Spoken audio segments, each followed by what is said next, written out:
ATS ने बता दिया है कि ये इनलीगल तौर पे भारत में दाखिल हुई है 4 बच्चों के साथ, और ये रिपोर्ट तैयार करके पेश कर दी गई है डिस्ट्रिक्ट पुलिस को, जहां से असल कहानी शुरू होती है।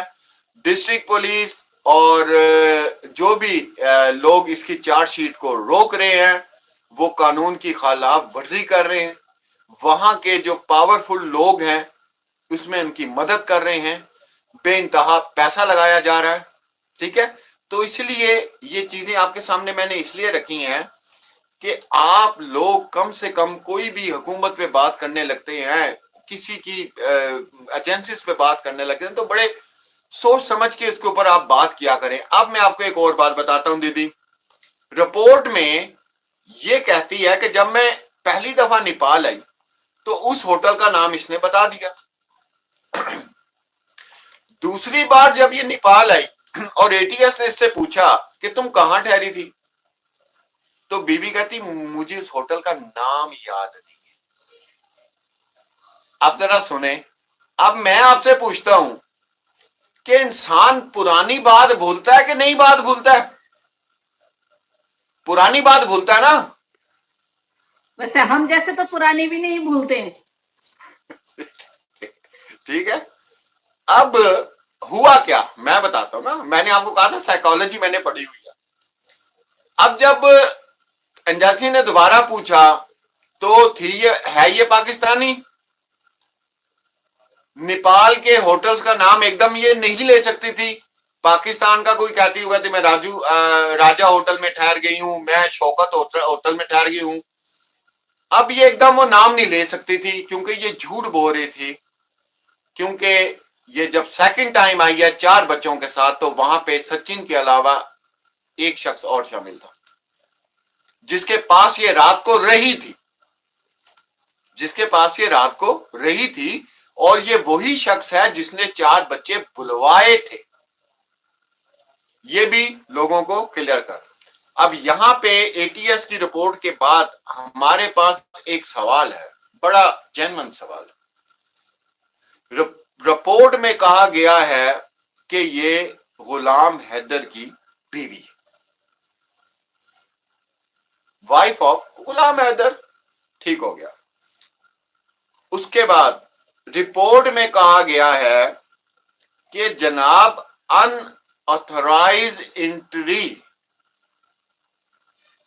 एटीएस ने यह भी कह दिया है कि अनऑथराइज इलीगल तौर पे ये भारत में दाखिल हुई है।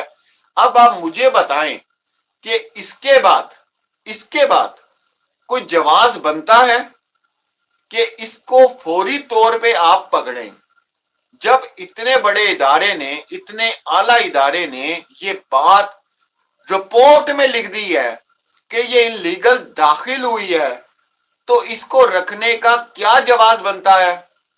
चार्जशीट सामने ना आने का जवाज क्या बनता है? जब जिन पे हम सबसे ज्यादा बिलीव करते हैं, हम एटीएस पे बिलीव करते हैं, उनसे बेहतर जांच कोई नहीं कर सकता। अब ये मुबीना डॉक्टर है, वो भी सही उनकी जांच होगी, वो बताएंगे कितने लोग शामिल थे। वो तो केस एक मिस्ट्री बन गया है, मैं इंशाल्लाह कल से उसके ऊपर भी डिस्कस दीदी हम करना शुरू करेंगे। वो बड़ा मिस्ट्री केस बन गया है, बहुत लोग इसमें इन्वॉल्व होंगे। अच्छा, अब एक्चुअली उसको पॉलिटिकल बनाया गया है ना, पॉलिटिकल बना दिया है उसको। जी जी जी। अब यहाँ पे हमारे जो सवाल हैं वो ये है कि वो 5वां पासवर्ड, 6ठा पासवर्ड बताया जाए जो अनयूज्ड है, नंबर 1। दूसरा वो आइडेंटिटी कार्ड बताया जाए जिसमें नाम भी नहीं है, और अगर एड्रेस भी कोई मसला है तो वो बन कैसे गया हमें ये बताया जाए। ठीक है जी, और हमें ये बताया जाए कि जनाब जब एटीएस ने आपको कह दिया है कि ये औरत अनऑथराइज इनकी एंट्री है और ये वाइफ है गुलाम हैदर की, तो इसको इतने लाडों से क्यों रखा हुआ है? हमारा ये सवाल है। जी दीदी, अब आप बोले, मैं माइक बंद करूं। नहीं, आप जो बोल रहे हैं वही हिंदी में लिखा हुआ है, मैं वही देख रही हूँ, सेम हिंदी में वही लिखा हुआ है जो आप बता रहे हैं। तो इंग्लिश वालों के लिए इंग्लिश में, हिंदी वालों के लिए हिंदी में लिखा हुआ है।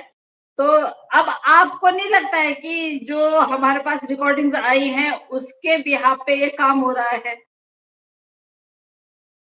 सेम मतलब ये योजना जो बनाई गई है उस रिकॉर्डिंग से पूरा पता चल रहा है कि जब आप लोगों के पास रिपोर्ट्स आ चुकी हैं, नीचे से डैनी लिख रहे हैं कि बोला हमारी एम्बेसी के पास भेज देना चाहिए था। कौन भेजता? आप ये देखिए, कौन भेजता? जिन्होंने भेजी थी उनको तो बंद करवा दिया गया, उनको तो बोल दिया गया कि भई अब आप कुछ नहीं करेंगे। अगर जब रिपोर्ट्स आ गई हैं, उसके बाद जमा करने में इनकी इतनी आफत जा रही है, क्या ज़िंदगी भर के लिए इन लोगों ने इतना पैसा दे दिया है उनको? और जिस तरह की जो अभी हम खुलासे नहीं कर रहे हैं, मुझे लगता है कि हाँ, 7 पीढ़ी तक अगर ये लोग इनको पैसे दे देते हैं, तो ये लोग आगे नहीं आएँगे। अगर इनकी नौकरी भी चली जाती है, तो इनको फ़र्क नहीं पड़ना चाहिए। लेकिन अगर कुछ पैसों में, चंद पैसों में ये लोग अगर वो हो गए हैं, बिक गए हैं, तो इनकी तो नौकरी भी गई, इनकी तो वर्दी भी गई और हो सकता है कि इनके उस पे ये ठप्पा लग जाए कि भई इनके घर से किसी को सरकारी नौकरी ज़िंदगी भर नहीं मिलनी चाहिए। है ना? तो इससे ज़्यादा क्या बोल सकते हैं? देखिए, हमारे आज भी जो इस केस से बहुत करीब लोग हैं उनसे भी मेरी काफी देर तक बात हुई, और हम लोग जो सबसे ज्यादा परेशान हैं, बार बार आप लोगों को इसी बात का कहते हैं कि हम वो जो 4 बच्चे हैं उनके लिए बहुत परेशान हैं। हम सीमा हैदर के लिए बिल्कुल परेशान नहीं, हमें उसकी कोई टेंशन नहीं है। ठीक है, आप देखें कितनी ईदें गुजरी बीच में, रमजान गुजरा, एक उन्होंने बचपन से कल्चर देखा हुआ है, उन्होंने बाप को या माँ को या खानदान में लोगों को ईद मनाते हुए भी देखा हुआ है। तो जिस तरह उनके दिमाग को खराब किया जा रहा है ना, खराब हो रहा है उनका दिमाग खराब हो रहा है। और मैं आप लोगों को एक बात बता दूं, ये बात याद रखिएगा, ये बच्चे जिस उम्र में है ना, और जिस तरह इनके साथ ये लोग खेलने की कोशिश कर रहे हैं ना, तो इन्होंने नाउज़बिल्ला अल्लाह और भगवान से इनकार कर देना है। ये कहेंगे कोई नहीं होता, मुसलमान तो ये कहते हैं, हिंदू भाई तो ये कहते हैं, ये धर्म तो ये कहता है, क्रिश्चियन धर्म तो ये कहता है। ये देरी हो जाएंगे भाई। ये लोग, आपको ये बात क्यों नहीं समझ आ रही कि चिल्ड्रन राइट्स जो हैं उनकी टोटल ये लोग खिलाफ वर्जी करी जा रही हैं। हम बस हाथ जोड़ सकते हैं, अब हमारे हाथ रह गए हैं। हमने तमाम हकायक और इससे बड़े जो हकायक हैं, हम सिर्फ इंतजार कर रहे हैं गुलाम हैदर का, वो भारत में आ जाए। हम रिकॉर्डिंग, आप यकीन करें, कहां कहां चलाएंगे आपकी सोच है। ट्विटर पे सब बड़े लोग बैठे हुए हैं, पॉलिटिशियन, मोदी सरकार के जितने काम करने वाले लोग हैं, मोदी जी हो गए, जो कुछ भी हो गया, हम इसको ट्विटर पे चलाएंगे, टैग करेंगे उन लोगों को कि सुने इन लोगों की प्लानिंग्स आपके खिलाफ, आपकी हुकूमतों के खिलाफ, आपकी एजेंसीज के खिलाफ ये किस तरह बात कर रहे हैं, कैसे प्लान कर रहे हैं, इनकी गुफ्तगू सुने, कितना पैसा लगाया गया है। ये तो मीडिया है, मीडिया। हमने अभी तक हम मीडिया को बुरा कहते हैं कि हाँ पाकिस्तान को नेगेटिव आप लोगों ने दिखा दिया, लेकिन हम आज शुक्रिया अदा करते हैं जब ये चीजें हमारे सामने आई हैं कि मीडिया ने इनको सामने ले आई। ये तो भाई बहुत बड़ी गेम। डैनी, आप लिख रहे हैं कि डायरेक्ट ऐसा नहीं होगा भाई। कोर्ट ने अगर हैदर भाई को बुलाया है तो पहले हैदर भाई यहाँ आएंगे, उसके बाद जाके बच्चे रिपोर्ट होगी। आपने अभी लिखा और आपने डिलीट भी कर दिया, तो डायरेक्ट काम मोमिन मलिक साहब नहीं कर सकते। जब तक हैदर भाई यहाँ अपनी गवाही नहीं देते हैं, उन बच्चों के हवाले से वो अपनी गवाही नहीं दे देते हैं कि मेरी जो बेगम है उसने मेरे से ये मेरे साथ में ये किया,